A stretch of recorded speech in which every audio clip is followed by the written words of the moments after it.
अन्नदाता, पग पग पर है संग तुम्हारे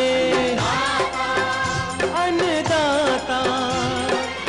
लहू किसानों का बन के पसीना सींचता है धरती का सीना। मेहनत का तेरी हक दिलवाने, नई तकनीक नई खोज बताने। पशुधन को गुणवान बनाना, पौध सुरक्षा को सिखलाना, खेती के सब गुर समझाने, भारत का सरताज बनाने। आठों पहर है संग तुम्हारे अन्नदाता, अन्नदाता। नमस्कार, मैं कात्यायनी चतुर्वेदी आप सभी दर्शकों का अन्नदाता कार्यक्रम में बहुत स्वागत करती हूं। और हर रोज की तरह कार्यक्रम में लेकर आई हूं खेती बाड़ी से जुड़ी हुई बहुत सारी लाभकारी जानकारियां। तो चलिए सबसे पहले देख लेते हैं क्या है विशेष आज के कार्यक्रम में। कृषि योजनाओं की जानकारी के लिए उत्तर प्रदेश सरकार के कृषि उत्पादन आयुक्त से एक मुलाकात।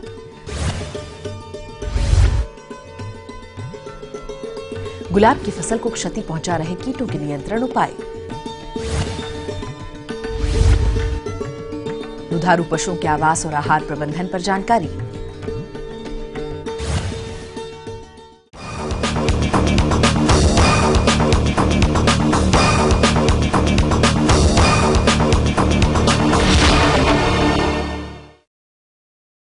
उत्तर प्रदेश राज्य में कृषि को लाभकारी बनाने और एक अच्छे व्यवसाय के रूप में विकसित करने के लिए जरूरी है कि किसानों की क्षमता के विकास के साथ साथ राज्य में चल रही सरकारी कृषि योजनाओं को जमीनी स्तर तक पहुंचाया जाए, जिससे कृषि और किसानों का अच्छी तरह से विकास हो सके।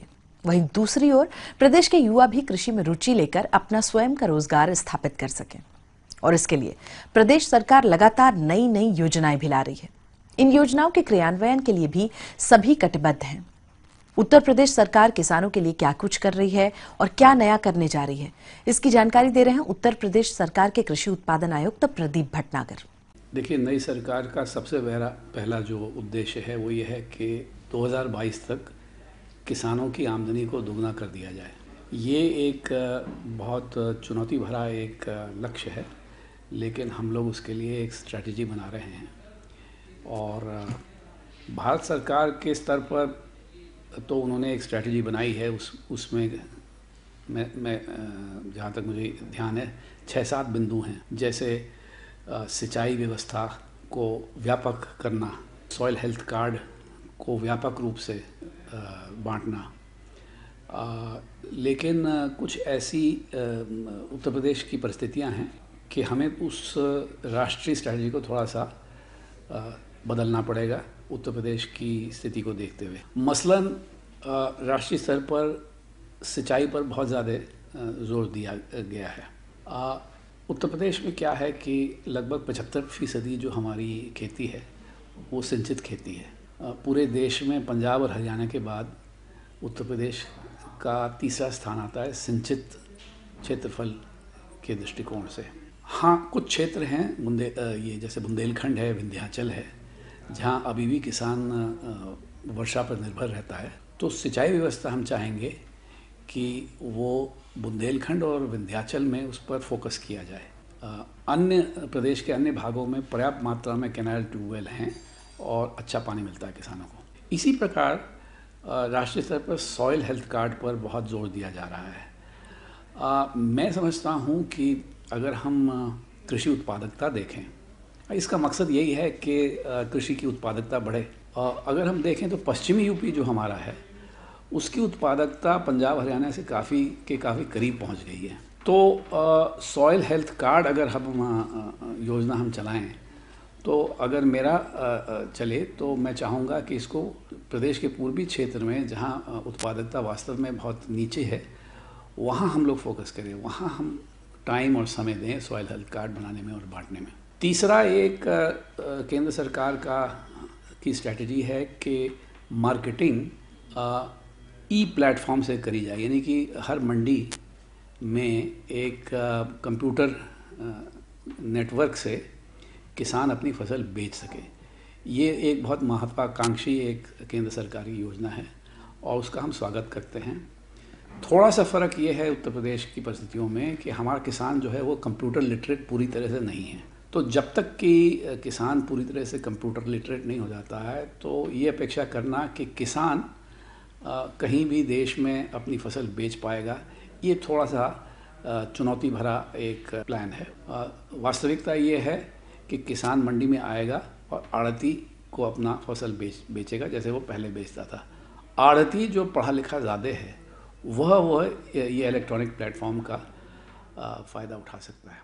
लेकिन अब राष्ट्रीय स्ट्रेटजी से हटकर कुछ हम लोग सोच रहे हैं कि कुछ नई चीज़ें हम लोग यहाँ अपनाएं जिससे किसान की आमदनी 5 साल के अंदर दुगनी हो सके। उसमें हमने जो एक्सरसाइज करी है वो उसमें हमने पाया है कि केवल खेती पर निर्भर करके किसान अपनी आमदनी नहीं बढ़ा पाएगा, उसको अन्य चीज़ें व्यवसाय अपनाने पड़ेंगे और विशेष रूप से पशुपालन, मत्स्य पालन, मुर्गी पालन, मधुमक्खी पालन और सबसे ज़्यादा तो मत्स्य पालन से उसकी आमदनी में फ़ायदा हो सकता है। तो इस समय जो हमारे प्रदेश में बजट है इन सब योजनाओं का वो बहुत सूक्ष्म बजट है। मिसाल के तौर पर मत्स्य पालन, उसके लिए मात्र 19 करोड़ रुपए का बजट होता है सालाना। तो हम चाहेंगे कि इसको 10 गुना बढ़ा दिया जाए और इसी प्रकार से जो हमारा पशुपालन का बजट है वो भी दुगना कर दिया जाए। उससे हमें पूरी उम्मीद है कि उत्तर प्रदेश के किसान की आमदनी में तेज़ी से तरक्की आ सकती है। अगर केवल धान और गेहूं पर वो निर्भर रहेगा तो वो रफ्तार हम लोग नहीं पकड़ पाएंगे जिसकी अपेक्षा की गई है। दूसरी स्ट्रैटेजी जो हम अपनाने जा रहे हैं वो कोल्ड चेन और वेयर हाउसिंग की है।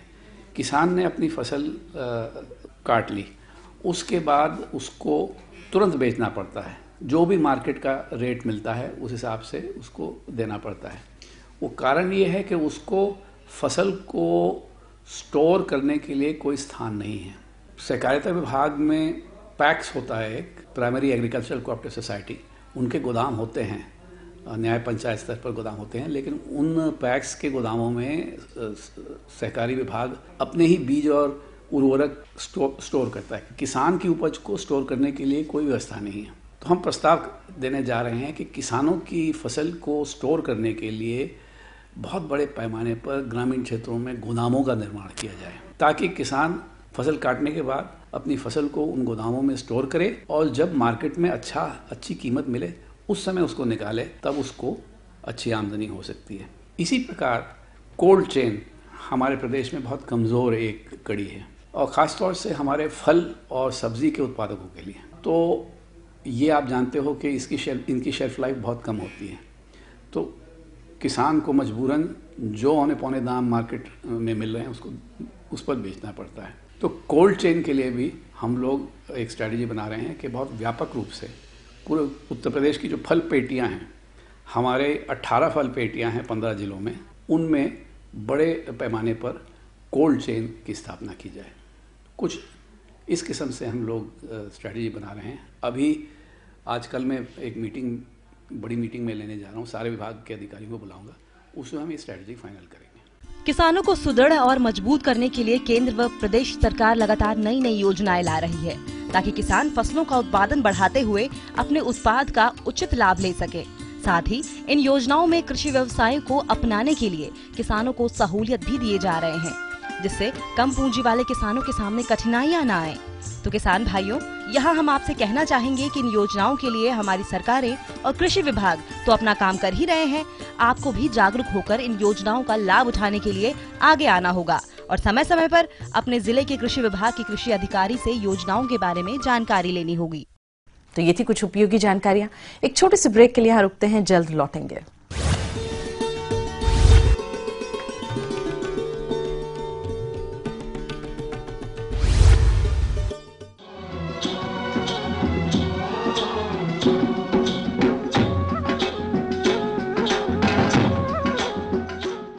ब्रेक के बाद आप सभी दर्शकों का अन्नदाता कार्यक्रम में एक बार फिर से बहुत स्वागत है और चलिए अब बढ़ते हैं अगली प्रस्तुति की ओर।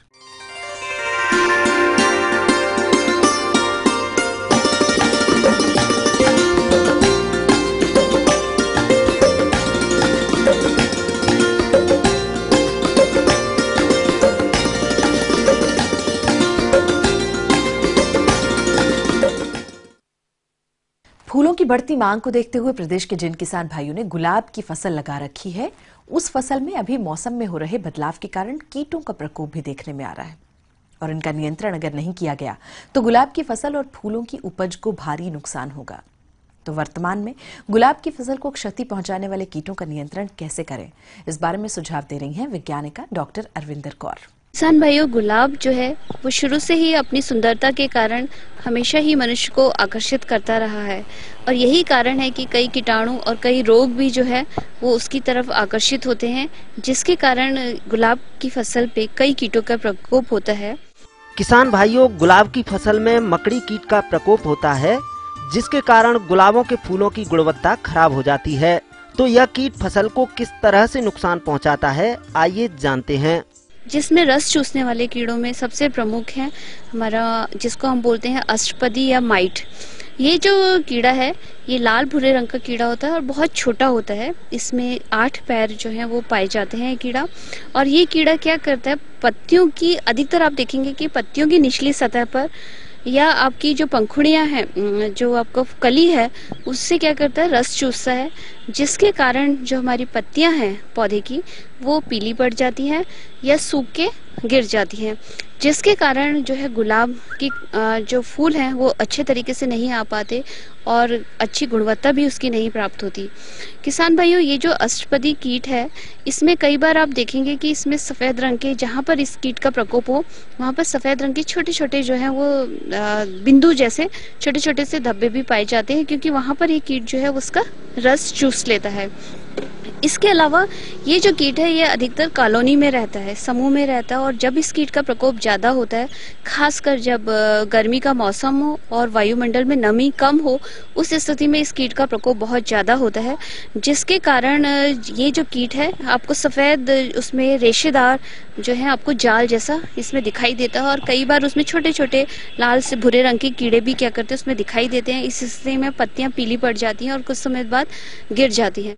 किसान भाइयों, यदि आपके गुलाब के पौधों में भी मकड़ी कीट का प्रकोप हो रहा है तो आप इसका नियंत्रण किस तरह से करें, इसकी समस्त जानकारी कुछ इस प्रकार से है। तो किसान भाइयों, ये जो कीट है इसका सही समय पर पहचान और प्रबंधन करना बहुत जरूरी है, क्योंकि ये कीट, जैसे मैंने अभी बताया कि ये गर्म और शुष्क मौसम में ज़्यादा होता है, तो इसके लिए बहुत ज़रूर ध्यान देना है कि हम अपनी सिंचाई पर ध्यान दें। अगर मृदा में नमी कम होगी उस स्थिति में भी कई बार जो है इस कीट का प्रकोप बढ़ जाता है। तो समय समय पर क्या करें, आप खेत की सिंचाई करते रहें, आपका खेत सूखा नहीं होना चाहिए। इसके अलावा जो हमारी शाखाएं या पत्तियां जिसमें इस कीट का प्रकोप ज़्यादा है, आप उनको भी क्या कर सकते हैं, कटाई छटाई करके उसे मिट्टी में या गहरे गड्ढे में उसको दबा सकते हैं। इसके अलावा नीम का तेल या नीम की पत्तियों का जो रस है वो 5 मिलीलीटर 1 लीटर पानी की दर से, या डाइफोकॉल करके कीटनाशक दवा आती है, उसकी 1 मिलीलीटर मात्रा 1 लीटर पानी के हिसाब से दर से भी हम क्या कर सकते हैं, छिड़काव कर सकते हैं। किसी भी कीटनाशक का छिड़काव करने के लिए बहुत ज़रूरी है कि उस वक्त जो है वो तेज़ धूप नहीं होनी चाहिए। तो सुबह का समय या फिर शाम का समय ये बहुत उत्तम समय है जब हम क्या कर सकते हैं, कीटनाशकों का क्या कर सकते हैं, हम प्रयोग कर सकते हैं। और इसके अलावा ये भी हमें ध्यान देना है कि जो हमारी मृदा है, जब भी हम कीटनाशक का प्रयोग करें उस वक्त मिट्टी में क्या है, नमी होनी चाहिए। तो सिंचाई करके अगर आप इन कीटनाशकों का प्रयोग करेंगे तो उसके जो परिणाम है वो ज़्यादा अच्छे आएंगे और इसका प्रबंधन अच्छा होगा। और इसके साथ ये भी बहुत ज़रूरी है, अगर आपका इस कीट का प्रकोप होता है तो एक बार छिड़काव से हमें संतुष्ट नहीं होना, बल्कि 10-15 दिन बाद हमें इसके क्या करने, 2 या 3 छिड़काव करने चाहिए, ताकि जो अंडे से जो हमारा ये कीट, वेस्ट कीट निकलेगा, उसका अच्छे तरीके से प्रबंधन हो सके, रोकथाम हो सके। क्योंकि ये कीट जो है मीटिंग के बाद लगभग 300 अंडे एक हफ्ते में दे देता है और मौसम अनुकूल हो तो इसकी संख्या बहुत तेज़ी से बढ़ती है। तो इसके लिए जो छिड़काव जो है उनकी संख्या भी महत्वपूर्ण रखती है। तो किसान भाइयों, 2 या 3 छिड़काव जो है इन दवाओं से करके भी हम क्या कर सकते हैं, इस कीट के प्रकोप को क्या कर सकते हैं, रोक सकते हैं। तो आगे कुछ और भी रोचक जानकारियां हैं, लेकिन एक छोटे से ब्रेक के लिए यहाँ रुक रहे हैं, जल्द होंगे हाजिर।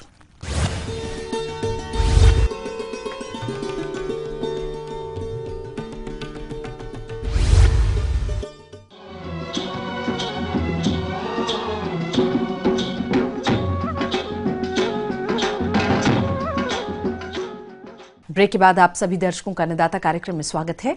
अब रुख करते हैं अगली कड़ी की ओर।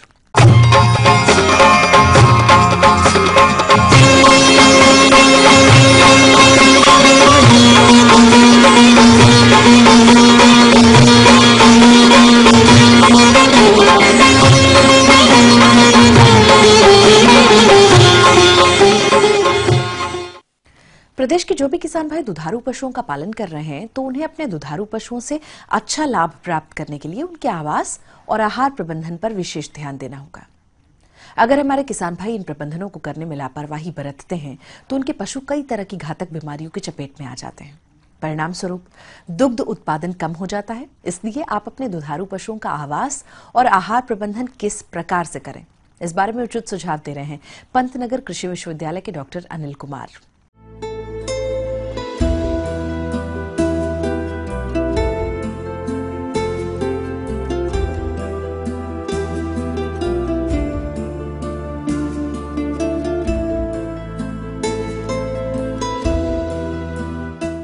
यहाँ पर हमारे पास में शंकर जाति के पशु भैंसे, जिसमें मुर्रा जाति की सबसे अच्छी ब्रीड है, वो हमारे पास उपलब्ध है, और साहिवाल जाति के पशु हैं। किसान खेती के अतिरिक्त पशु पर बहुत निर्भर हैं और इससे किसान भाइयों को बहुत लाभ भी है। इसलिए पशुओं को पालना आवश्यक भी है और किसान भाई उसको रखते भी हैं, और ये एक अच्छा व्यवसाय भी हो सकता है और किसानों के परिवार के लिए भी आमदनी का एक अच्छा स्रोत माना जाता है। इस सब को ध्यान में रखते हुए किसान भाइयों को या पशुपालकों को अपने पशु को स्वस्थ रखने के लिए कुछ विशेष बातों का ध्यान रखना पड़ेगा। जैसे कि उनके आवास के लिए आवास अच्छा हो, उनके खिलाने पिलाने के संबंध में उनका अच्छा आहार प्रबंध होना चाहिए। पशुपालक भाइयों, यदि आप इस मौसम में भी गाय और भैंसों से अच्छा दूध उत्पादन करना चाहते हैं तो पशुओं को गर्मी के प्रभाव से बचाना होगा। तो इसके लिए गाय और भैंसों का गर्मी में आवास प्रबंधन कैसे करना है, आइए जानते हैं। आवास के लिए मैं बदलाऊं, जैसे अब थोड़ा मौसम भी बदल रहा है, अभी तो हमें जहाँ भी पशु रख रहे हैं उनकी व्यवस्था अच्छे से करनी पड़ती है। जिस भी इसमें आवास में रखेंगे वो बंद होना चाहिए। इसके अतिरिक्त आवास हमेशा पशु का ऐसा बनाया जाता है कि पूरब से पश्चिम उसमें दरवाजे हों और उत्तर से दक्षिण में उसकी खिड़कियां हों, जिससे कि अच्छी हवा का आदान प्रदान हो, धूप की व्यवस्था भी अच्छी बनी रहे। और एक चीज़ का और ध्यान रखें कि पशुओं के लिए जो फर्श है उनका जो है फर्श अच्छा फर्श होना चाहिए, लेकिन चिकना फर्श नहीं होना चाहिए, क्योंकि चिकना फर्श होगा तो पशुओं के लिए फिसलने का डर बना रहता है और उससे पशुओं को नुकसान हो सकता है। इसलिए खुरदरा फर्श होना चाहिए, साफ़ सफाई होनी चाहिए। इस चीज़ का ध्यान रखेंगे तो हवा का प्रभाव भी अच्छा होगा और पशुओं का जो है स्वास्थ्य ठीक रहेगा। किसान भाइयों, अभी आपने गर्मी के मौसम में गाय और भैंसों के आवास प्रबंधन के बारे में जानकारी हासिल की। इसके अलावा इन गाय और भैंसों का आहार प्रबंधन किस तरह से करना है, इसकी जानकारी कुछ इस प्रकार से है। अब मैं पशुओं के आहार प्रबंधन के बारे में बताऊंगा, पशुओं को कैसे संतुलित आहार दें। संतुलित आहार की जब मैं बात करता हूँ या संतुलित आहार से हम क्या समझते हैं कि पशुओं को 24 घंटे के अंदर जो भी हम आहार दें वो उसकी पोषक तत्वों की आवश्यकता पूरी करें, उसको हम संतुलित आहार कहेंगे। इसके लिए हमारे जो दुधारू पशु हैं, दूध देने वाले पशु हैं, वो चारे पे और दाने पे, दो चीज़ों पे निर्भर रहते हैं और वो संतुलित मात्रा में होना चाहिए। इसके लिए मैं बतलाना चाहूँगा कि जो दूध देने वाले पशु हैं उनको किस तरह से आहार और चारा और दाना मिलना चाहिए। हरा चारा पूरे वर्ष भर अगर उपलब्ध हो सके तो बहुत अच्छा है, अन्यथा उसके साथ में सूखा चारा भी मिलाना चाहिए। और जब हम आजकल जैसे बरसीम चलती है तो बरसीम के साथ में सूखा का होना बहुत ही आवश्यक है। चारे के साथ साथ दाना जो है, राती मिश्रण, 1 किलो राती मिश्रण उनके पशुओं के रखरखाव के लिए बहुत ही आवश्यक है। अब मैं दुधारू पशुओं के लिए बताना चाहता हूँ किस हिसाब से आप दाना देंगे। इसके लिए 3 किलो दूध पर 1 किलो राती मिश्रण देना चाहिए। गाय के लिए जैसे हमारी ये साहिवाल गाय हैं या शंकर जाति की हैं। भैंसों के लिए क्योंकि उसमें चिकनाई ज़्यादा होती है, उनके दूध में फैट परसेंटेज ज़्यादा होता है, तो उनको 1 किलो पे आधी किलो राती मिश्रण मिलना चाहिए। अब राती मिश्रण जो पशुपालक हैं वो कहाँ से लें, कैसे लें, या अपने घर पे बना सकते हैं। इसके लिए मैं कहूँगा अगर बाहर से खरीद रहे हैं तो अच्छी कंपनी का लें जिसकी गुणवत्ता अच्छी हो, अन्यथा अपने यहाँ घर पे भी उसको बना सकते हैं। उसके लिए मैं किसान भाइयों को बतलाना चाहूँगा उसकी बनाने के लिए 1/3 अनाज लें, 1/3 कोई भी ये राइस ब्रान या व्हीट ब्रान लें और 1/3 खली लें, मूंगफली की खली हो या सोयाबीन की खली हो। इन तीनों तरह के आहार का होना, संतुलित आहार या रात्रि मिश्रण बनाना आवश्यक है। इसके अतिरिक्त 1% नमक और 2% मिनरल मिक्सचर जो आजकल बाजार में मिलता है उसका देना भी आवश्यक है। इन सबको मोटा दलने के बाद में अच्छी तरह से मिलाएं और ये पशुओं को दिया जा सकता है।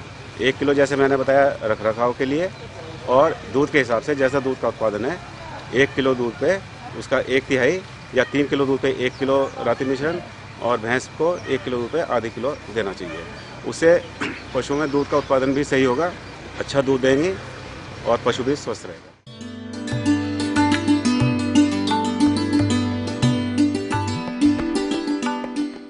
जॉन डियर अन्नदाता हेल्पलाइन निशुल्क फोन संपर्क सेवा के माध्यम से आपके द्वारा पूछे गए प्रश्नों में से 1 या 2 महत्वपूर्ण प्रश्नों को हम अपने कार्यक्रम में शामिल करते हैं, और इसी के तहत आज का चयनित प्रश्न और उसका जवाब इस प्रकार है।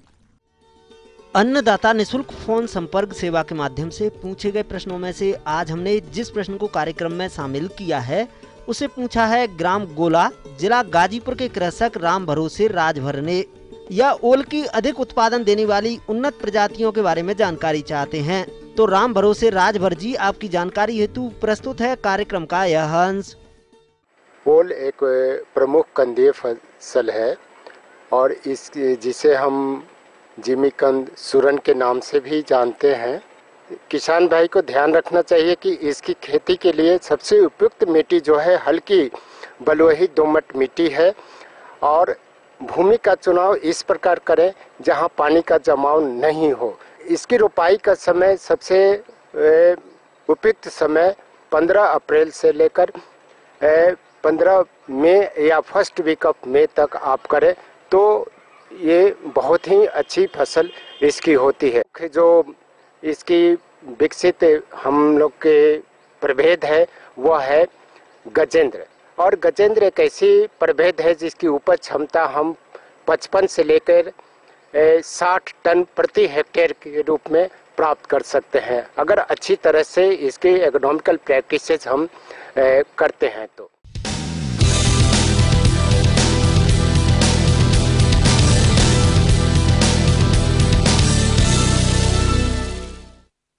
राज्य की विभिन्न मंडियों में कृषि उत्पादों के चढ़ते उतरते बाजार भाव की संक्षिप्त जानकारी इस प्रकार है।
तो हम ये उम्मीद करते हैं कि आज का कार्यक्रम आप सभी दर्शकों के लिए उपयोगी रहा होगा।